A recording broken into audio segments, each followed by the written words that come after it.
Many of us have seen people with boats with lists taped to bulkheads, to do, in progress, completed. Well, here's an interesting story. I've got an opportunity to get a piece of sheet steel sandblasted.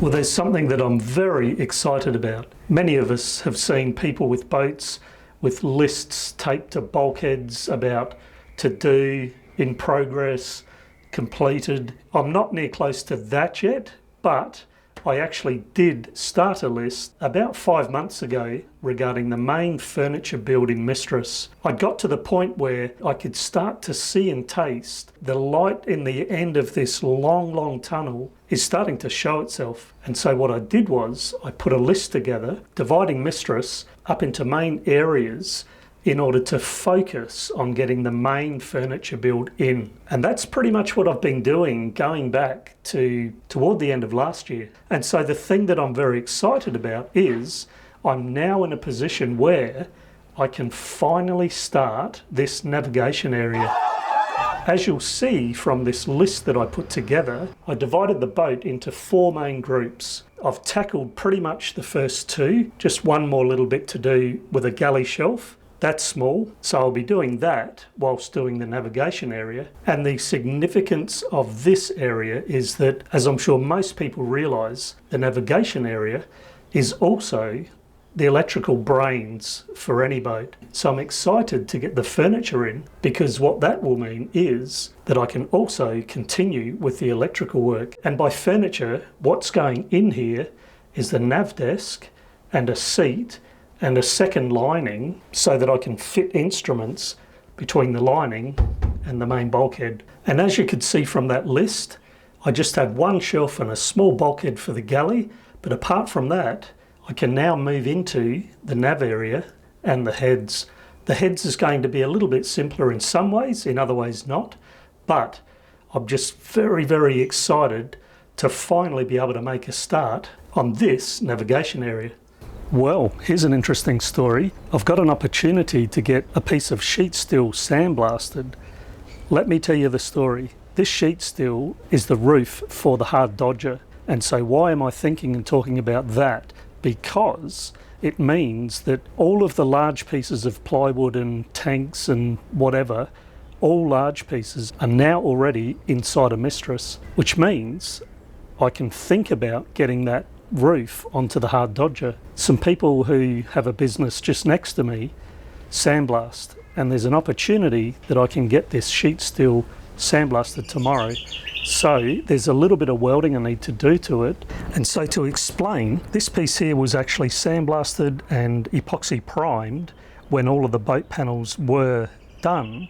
In fact, this piece here was an offcut because I did have a couple of pieces that were damaged. And so because all of the sheets were actually sandblasted and primed before they were even cut up, this had the primer, but it's only really meant to be a holding primer for, up to 6 months. And as you can see, sitting out in the weather here, it has weathered. And so the best thing to do is to sandblast and reapply a holding primer.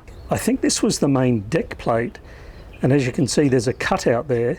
That would have been for the companionway, I think. So I need to weld all that up and then it can go to the guys for blasting.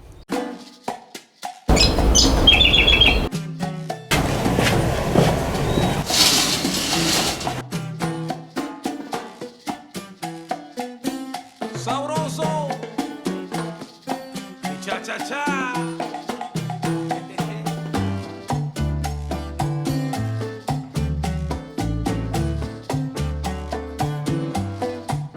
Sabroso, señoras y señores. Este es un baile, se llama cha-cha-cha. ¿Cómo es?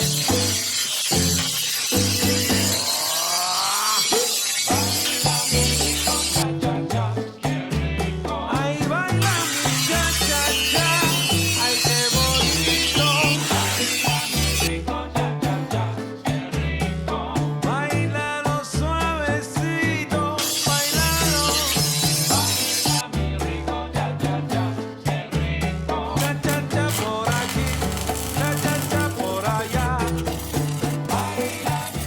Just to explain the plan of attack here, with welding, because of the heat cores, distortion is a big issue.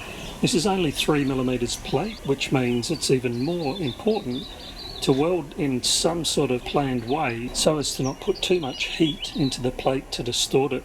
So as you can see, I've just done a series of little spot welds to hold that gap together. And what I'll do now is I'll turn the plate over. I'll do the same on the other side, and then I can fully weld up between those spots.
So here we are, the sandblasting has just been completed, set up here. I've actually got it suspended, sitting on top of some crates so that I can get to both sides at once, and it does look good. So it's now time to get some paint on. This is a new epoxy based primer that I've just got a hold of. I was actually keen to stick with Jotun, but getting a hold of their primer just seemed almost impossible here in Australia now for unknown reasons.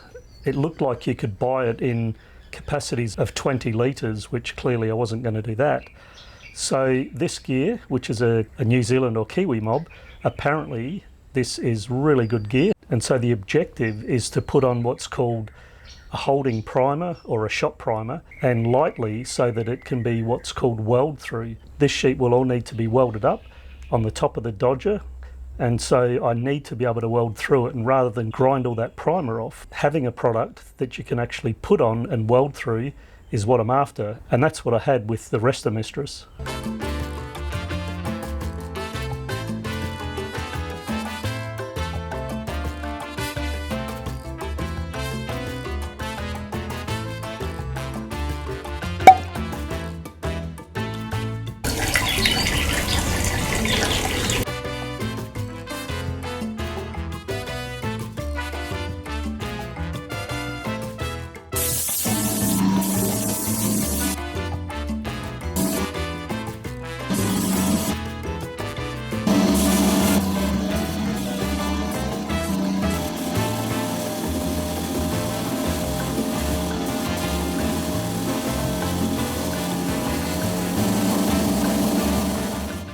Well, there it is, one primed hard Dodger roof panel.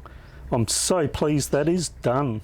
As I said, that's the first time I've used that product, and it really has come up so nice. Very even. probably hard to see with the camera, probably looks very smooth, but up close it really is. It's just so even. Very, very even and consistent. So I'm very happy with that. Both sides done, of course. It won't be going up just yet, but it was an opportunity to get this done now, and it won't be too far along that I will be able to put it on.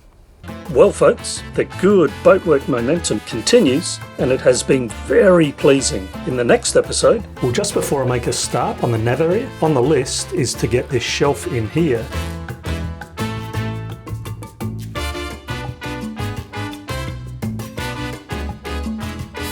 Please like, subscribe, hit that bell and share. I'd really, really appreciate that.